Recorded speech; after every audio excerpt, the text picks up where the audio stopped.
I know a lot of people watching, they want to know about jobs, employment. How will you fix that in Michigan? Well, that's the great thing about the plan that we put together. We call it the Made in the USA plan. It's heavily focused on getting the manufacturing and energy sector of the economy going.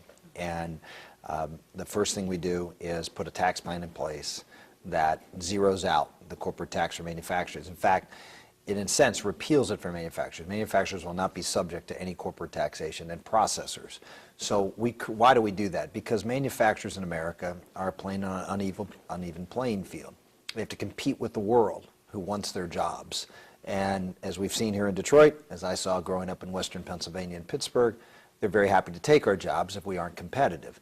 And we are 20% more expensive in America to do business in, and that's excluding labor cost. We're 20% more expensive than our 9 top trading partners.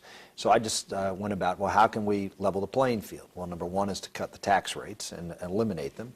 Number two, we can say to those companies that sent jobs overseas that if you want to bring the money back, instead of having to pay a 35% tax, if you invest it in plant and equipment in America, you don't have to pay anything. So we're going to encourage over $1 trillion of funds that are sitting in foreign banks to come and be reinvested in America. That'll spark a huge surge in construction, a huge surge in manufacturing. Of course, Michigan is going to be one of the great beneficiaries. This is the one of the manufacturing meccas. You've got a robust auto industry here, and obviously a lot of manufacturing attenuated to it. So I have no doubt that Michigan will do better. We've got the only plan that really provides the opportunity for lower income blue collar workers to be able to get the jobs that they can rise in society, and I think that's one of the reasons we're doing well in this campaign. And you mentioned the auto industry, and we are the Motor City. You were opposed to the government bailout. So GM records one of their largest profits in history today. So have your views changed on that at all? Well, no, I was, Goldman Sachs posted one of their largest profits in history recently too. That's, we bailed out the Wall Street and we bailed out the auto industry. I come from Pittsburgh. We didn't bail out the steel industry. That was hurt as much, if not, as any. We lost how many steel companies that went bankrupt? Big ones, huge steel companies that went bankrupt, and the government didn't come in and bail them out. And the idea that this president and the previous president would go in and treat Wall Street different than they did those of us in Western Pennsylvania, that to me just didn't seem to be fair. It didn't seem to be what the role of government should be, and that the long-term consequences of government coming in and bailing out businesses would mean more and more government involvement in the business community. And we've seen that. We've seen it with President Obama. And that's why I've said, no. I mean, I understand Governor Romney, opposed the bailouts, but he also supported the Wall Street bailouts. I had a consistent policy. I've seen, the devastation, but I've also seen the other side.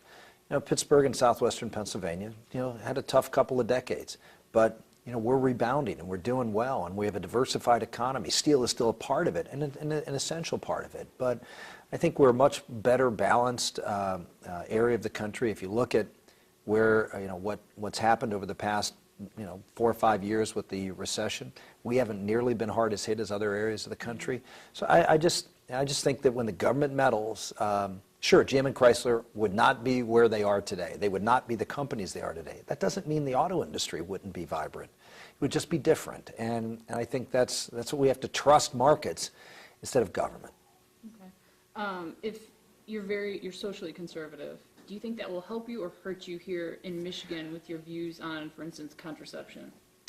Well, my views on contraception, I think, are the same as everybody else in the race, which is, they should be available, and I've supported actually funding for it in legislation.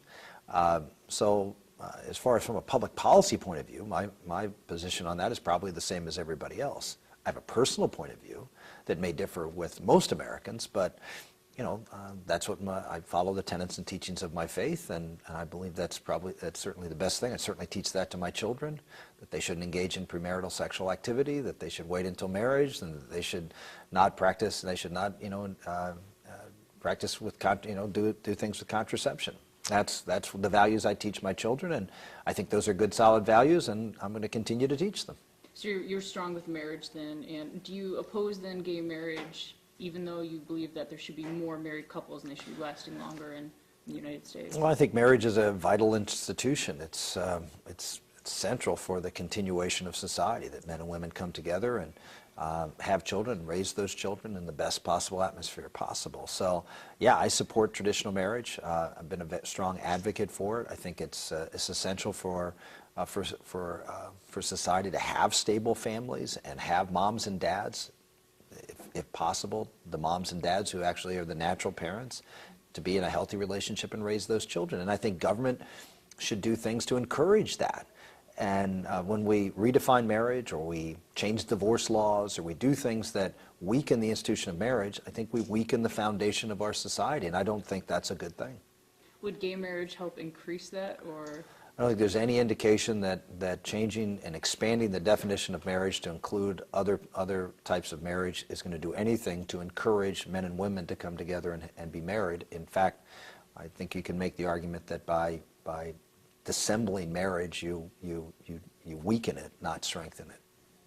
Okay. Moving on to something like women being on the front lines, you're opposed to that. Do you think women should have the choice, though, to say whether or not they want to be What I out talked there? about was women who are engaged in combat, Okay. in infantry. I wasn't talking about women. Women are on the front line right now. Well, sorry, yeah. You're right Yeah, about that. so, and they perform valuable services, and they're in very dangerous positions. The question is, should they be engaged in the infantry and in combat? And I don't know too many people who, even in the military, are suggesting that should be a proper role. And there are a lot of concerns about just physical capability of doing the work that's required, and that there are roles women can play in the military and do a fabulous job.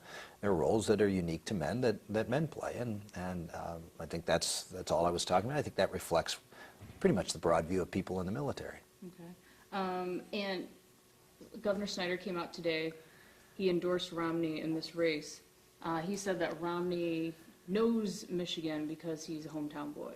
How do you respond to that? Well, I grew up in Western Pennsylvania, which is not a whole lot different than growing up in southeastern Michigan, and we've gone through the same gambit, if you will. And I think I know the industrial Midwest better. I've lived there all my life, and I've represented a state of Pennsylvania, which is again not too dissimilar from Michigan. I think Governor Romney's experience in elective life in Massachusetts is a lot different than representing the values that we see in Western Pennsylvania and here in the state of Michigan. And I think I've got, you see from I think the reaction we're getting, that our values and my upbringing in Western Pennsylvania, resonates pretty well with the people here.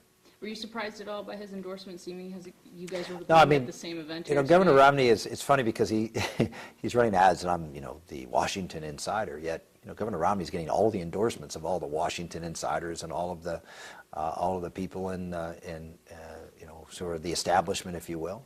And that's great. We're out there trying to get, the folks who are out there on the grassroots who are working and who are excited about having a candidate they can believe in, who paints a vision for the country that they can get excited about, and that's what I'm trying to do. And we don't have a whole lot of Washington insiders. Frankly, I haven't asked very many folks in Washington or in the governor's mansion to help us out. Well, if people want to come forward and help us, we'll be happy to take their support, whether they're elected or not. Okay. That's it for my questions. If you have anything Nope, else that you want that's good. Right.